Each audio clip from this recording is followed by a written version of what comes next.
Assalamualaikum warahmatullahi wabarakatuh. Sampai jumpa kembali di channel kami, yaitu Deus Pasti NIAAA. Dimanapun teman-teman berada, semoga teman-teman sehat selalu dan selalu diberikan keberkahan oleh Allah Subhanahu wa Ta'ala. Dan pada hari ini kami akan menceritakan kisah Nabi Yusuf menafsirkan mimpi sang raja. Bagi teman-teman yang telah mengetahui kisah ini, semoga kita semua diberikan hidayah oleh Allah Subhanahu wa Ta'ala dan semakin dekat dengan Allah Subhanahu wa Ta'ala. Bagi teman-teman yang belum mengetahui kisah ini, mari sama-sama kita simak dari pertama sampai akhir. Siapa tahu ada kesalahan, mohon teman-teman komentar di bawah karena kami pun baru belajar. Nah, ayo langsung saja ke kisahnya teman-teman. Yaitu suatu ketika Raja Mesir kala itu bermimpi dalam tidurnya, dan mimpinya itu membuat ia cemas. Raja itu bermimpi seakan-akan ia berada di tepi sungai. Lalu dari dalam sungai muncul 7 sapi betina dengan tubuh gemuk. Ketujuh sapi betina itu merasa senang berada di padang rumput yang subur. Setelah muncul 7 sapi gemuk, dalam mimpi raja muncul kembali 7 sapi bertubuh lemah dan kurus. Anehnya, ketujuh sapi yang bertubuh kurus itu ikut bersenang-senang dengan 7 sapi betina bertubuh gemuk. Kemudian sapi-sapi bertubuh lemah memakan 7 sapi betina yang gemuk. Dengan mimpi tersebut, kemudian Raja Mesir terbangun dari tidurnya dalam keadaan terkejut. Lalu ia tertidur lagi dan mendapatkan mimpi aneh lagi yang berbeda mimpi-mimpi yang raja dapati itu.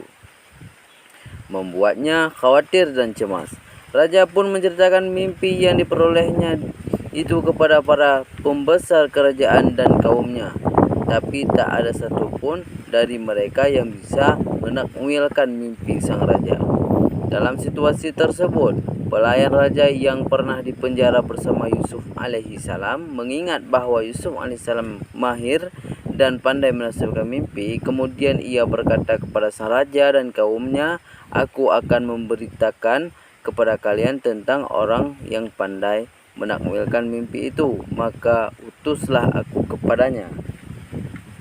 Raja pun memperbolehkan dan mengutus si pelayan untuk menemui Yusuf alaihissalam di penjara. Setelah itu, Yusuf alaihissalam pun membawa menemui raja.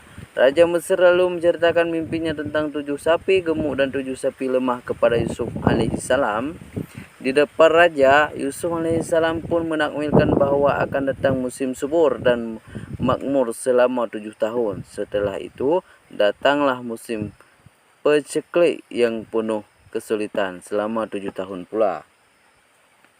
Selain menafsirkan mimpi raja, Yusuf alaihissalam juga memberikan solusi terbaik bagi mereka untuk mengatasi krisis yang akan terjadi. Beliau memberikan gambaran jelas kepada mereka tentang kondisi yang terjadi ketika datang tahun-tahun dipenuhi dengan kemakmuran dan tahun-tahun yang diwarnai kekeringan atau penceklik.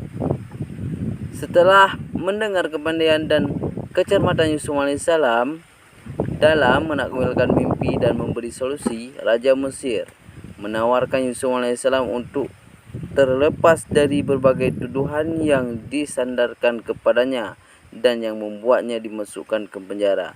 Namun, Yusuf alaihissalam menolak dan meminta raja untuk mengonfirmasi kebenaran dari tuduhan tersebut lebih dahulu kepada tuan dan istri tuannya yang terdahulu, yakni Al-Aziz dan Zulaikha. Setelah raja mengonfirmasi kepada mereka, didapati bahwa tuduhan tersebut adalah palsu dan Yusuf alaihissalam tidaklah bersalah. Yusuf alaihissalam tidak pernah menggoda maupun merayu Zulaikha, melainkan beliau adalah orang yang baik lagi terpuji. Setelah jelas tidak bersalah, Raja Mesir kala itu membebaskan Yusuf alaihissalam dari penjara dan membersihkan nama baiknya yang tercoreng akibat tuduhan yang palsu. Nah, teman-teman, demikian kisah singkat pada hari ini. Akan kisah sambung di esok hari, yaitu kisah Nabi Yusuf memperoleh kedudukan tinggi. Nah, semoga bermanfaat bagi teman-teman semua. Sampai jumpa kembali di channel kami di esok hari. Wabillahi taufiq wal hidayah. Assalamualaikum warahmatullahi wabarakatuh.